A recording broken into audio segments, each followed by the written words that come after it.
Si tu as cliqué sur cette vidéo, c'est que tu as perdu ton élan qui te faisait jadis vibrer. Tu ne fais plus attention à entretenir ton corps, à ménager ton esprit et à cultiver ta joie de vivre. Tu le sais, tu veux te reprendre en main coûte que coûte, mais tu te sens perdu, morose, frustré et tu ne sais pas par où commencer. Tu as l'impression de plus te reconnaître, de tout faire mal et tes relations en pâtissent également. Tu as besoin d'une impulsion, d'orientation, d'un nouvel élan, de prendre ton envol. La reprise en main de ton bien-être global est là, à portée de main, et ça peut sembler décourageant d'équilibrer sa vie ou de retrouver l'équilibre. Pourtant, il existe des moyens réalistes d'y parvenir. Mais déjà, il y a des grandes questions à se poser. Qu'est-ce que ça signifie l'équilibre de vie? Comment toi, tu envisages une vie équilibrée? Qu'est-ce que ça veut dire pour toi? Qu'est-ce que tu mets derrière tout ça? Et surtout, comment faire pour y parvenir au milieu de ton emploi du temps qui est bien chargé?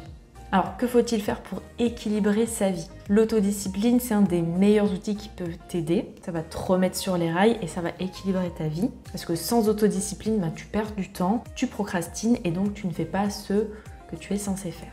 Seulement voilà, l'autodiscipline a besoin d'être alimentée par plein de petites choses qu'on va voir ensemble dans cette vidéo.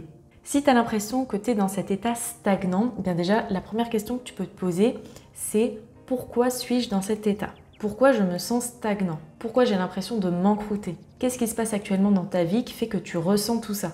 Est-ce que c'est la monotonie de tes routines? Est-ce que tu te sens surmené? Peut-être que tu as trop de responsabilités, donc pas assez de temps pour faire quelque chose pour toi-même. Quelle en est la raison?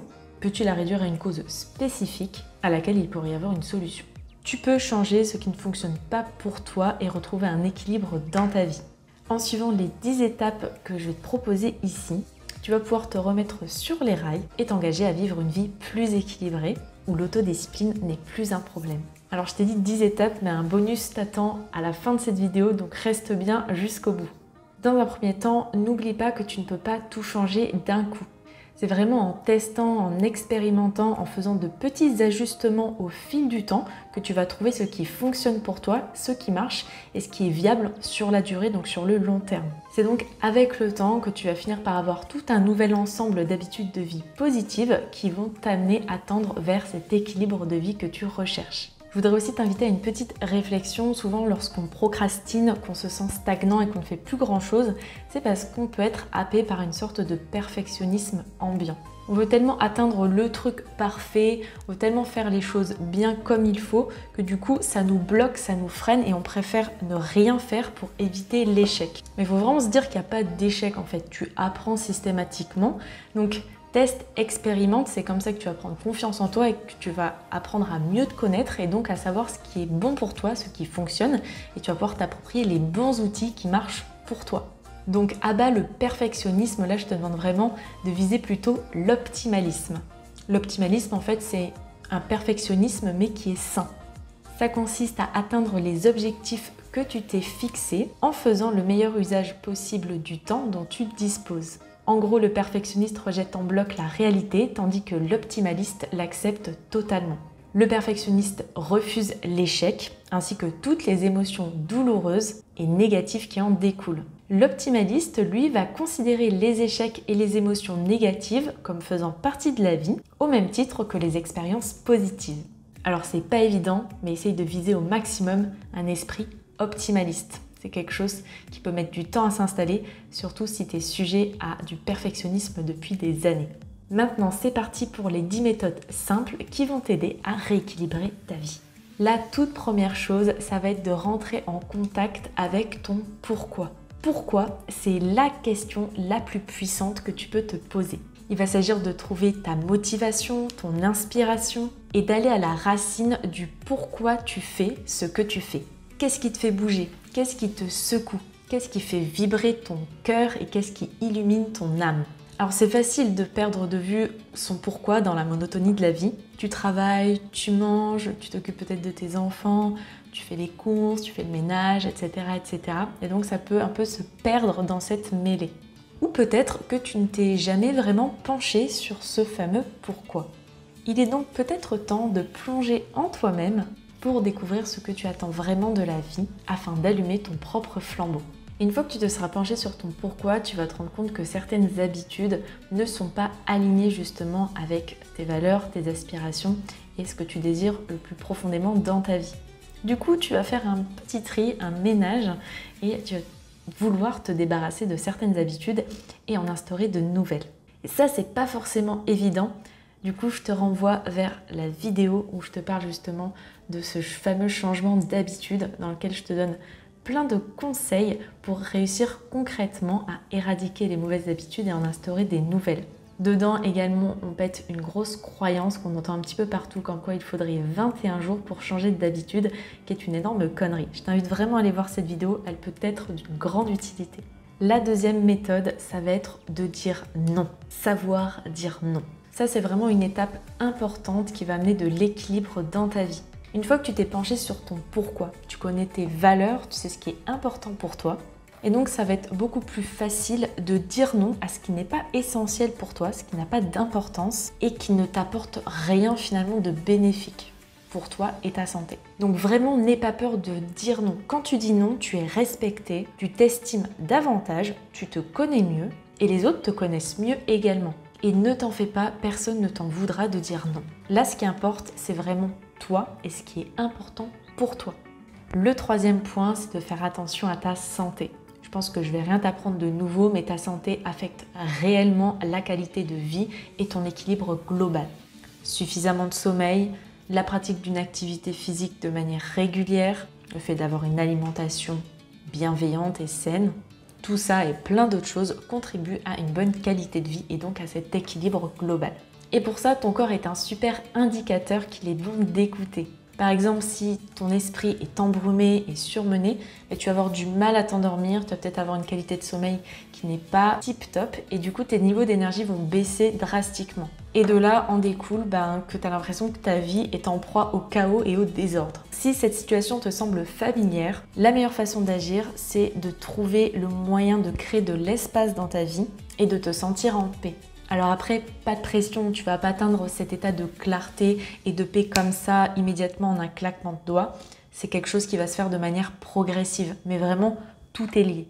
Le quatrième point, ça va être de cultiver un état mental paisible. Pour ça, je vais te donner quelques suggestions pour instaurer plus de calme et de paix au niveau de ton mental.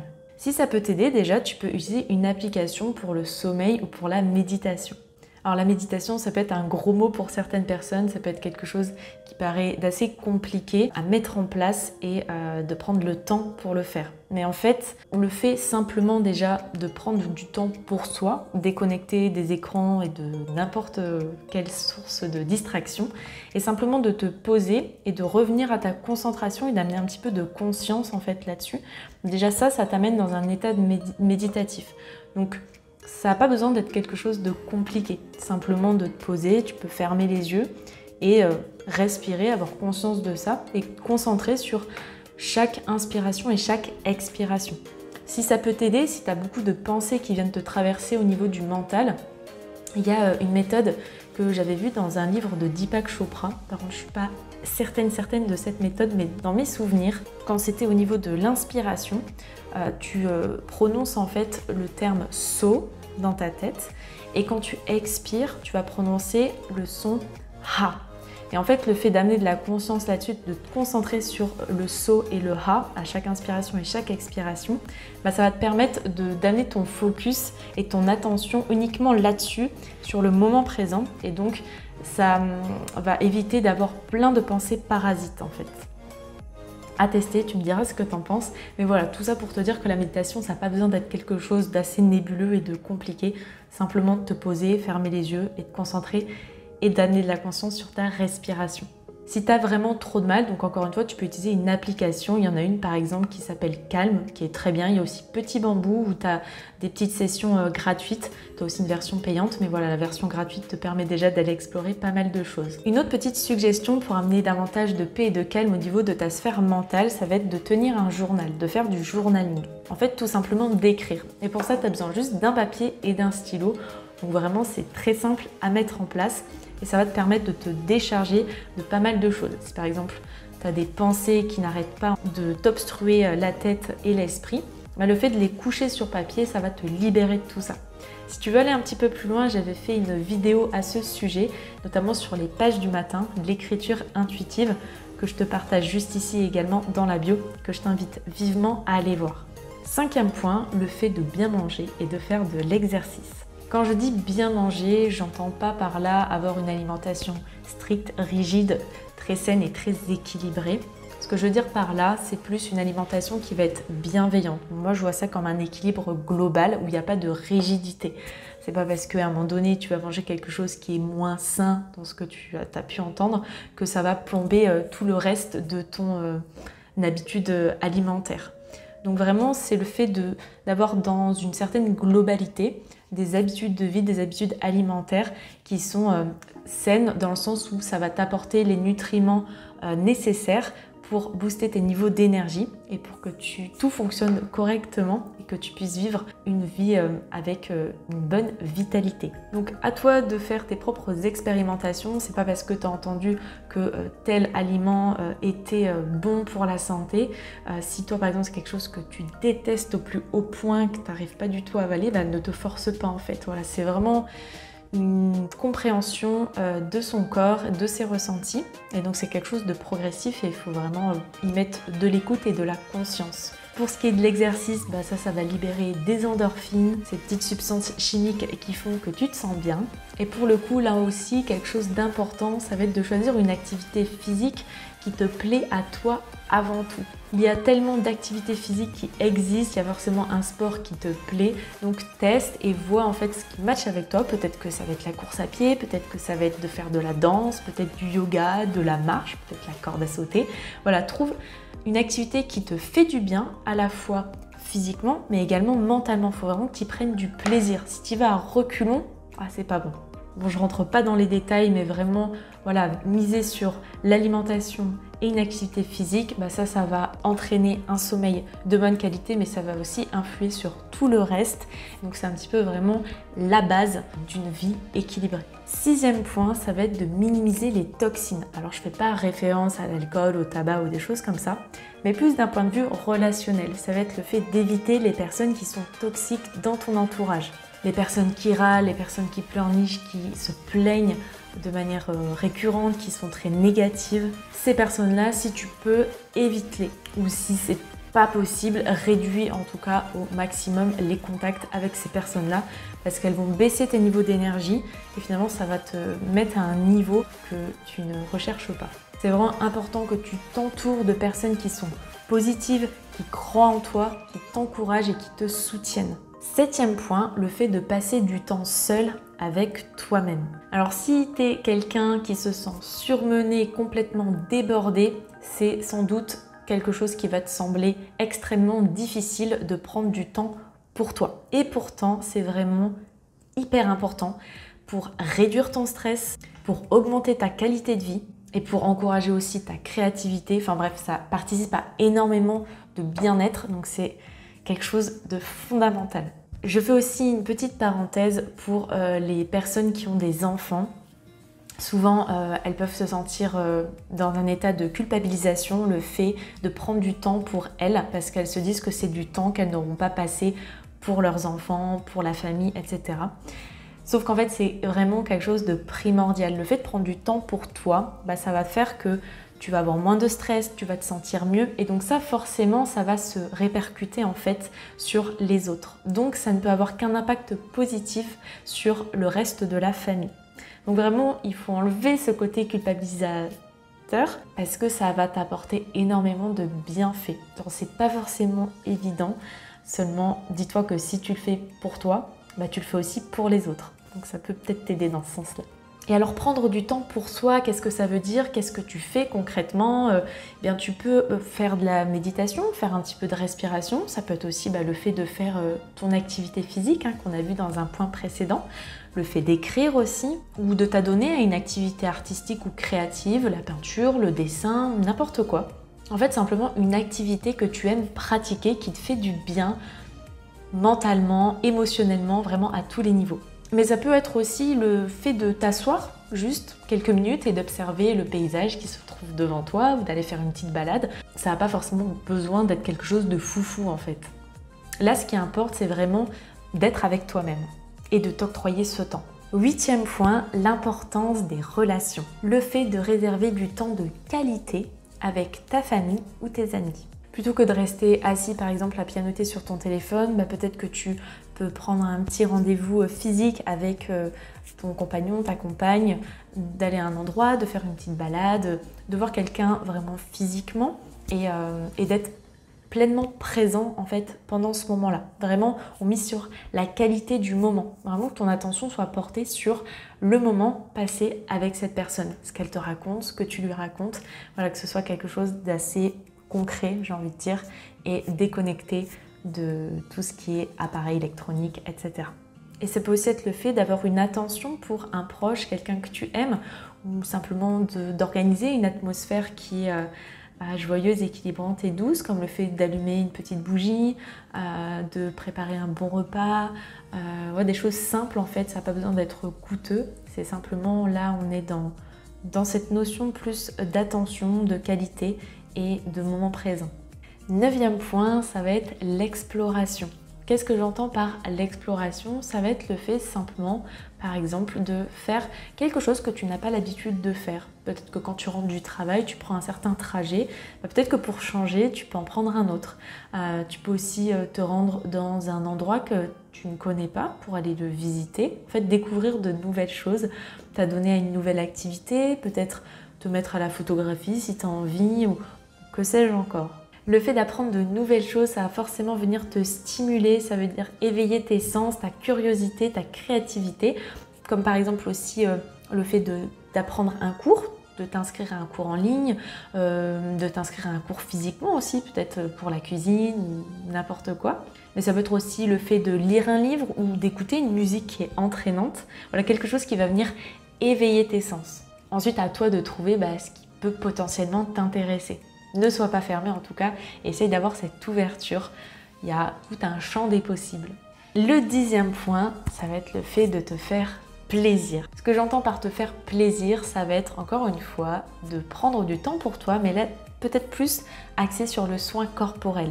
De prendre un rendez-vous pour un bon massage, d'aller te faire une petite pédicure, un soin du visage, n'importe quoi. Mais après, peut-être que les massages, t'aimes pas ça, peut-être que c'est une autre activité qui va te détendre. Donc après, c'est à toi de trouver ce qui te convient et vraiment de le noter dans ton agenda comme un rendez-vous professionnel, sauf que là, c'est un rendez-vous que tu prends avec toi-même pour te faire du bien. Et avec tout ça, bien sûr, n'oublie pas de t'amuser. Vraiment, on bannit la rigidité. N'hésite pas à te tromper, échouer, je dis exprès ce mot échouer parce qu'il n'y a vraiment pas quelque chose de négatif derrière tout ça. Tu n'échoues pas, en fait, tu apprends, tu expérimentes, tu ajustes, tu prends ce qui est bon pour toi, tu t'appropries des outils et c'est comme ça en fait que tu vas comprendre comment tu fonctionnes et que tu vas améliorer toute ta structure émotionnelle, que tu vas savoir en fait tes aspirations, ce que t'aimes, ce qui te stimule et c'est ça qui va contribuer réellement à ton équilibre à toi et pas celui du voisin, vraiment le tien. Et prends-y du plaisir, donc ris, plaisante, joue avec tout ça, trouve ton sens de l'humour, mets-y beaucoup de bonne humeur et beaucoup de curiosité comme un enfant qui s'émerveillerait en découvrant le monde. Et enfin, pour finir là-dessus, je te parlerai du bonus juste après. J'avais envie de te dire que finalement, pour trouver un équilibre dans la vie, il ne s'agit pas d'entasser 1 milliard de choses en fait dans son quotidien et dans son emploi du temps. C'est pas ça le but. Il s'agit en fait de savoir ce qui est important pour toi, ce qui ne l'est pas, et de déterminer finalement la capacité et l'énergie que tu peux investir dans ce qui est important pour toi. Vivre une vie équilibrée, c'est important pour ta santé, pour ton bonheur et pour ton bien-être. C'est un long chemin de toute une vie, mais tu vas forcément te sentir mieux. Tu vas constater qu'il y a un meilleur équilibre qui se met en place, toujours à faire avec beaucoup de bienveillance et de patience. Et ça va stimuler ta productivité, ta créativité, ça va te permettre de mieux gérer tes émotions, ton stress, et ça va t'aider à vivre pleinement ton potentiel. Maintenant pour le bonus, en plus de toutes les ressources que je viens de te partager tout au long de cette vidéo, sache que j'ai créé l'outil idéal pour réaliser plus facilement tes objectifs. Au sein d'un e-book entièrement gratuit, on va péter tes croyances limitantes qui se mettent en travers de ton bien-être pour que tu puisses passer à l'action et retrouver le cap. Cet e-book, donc, il est entièrement gratuit. Je te mets le lien de téléchargement en légende et également par là, autour de la vidéo.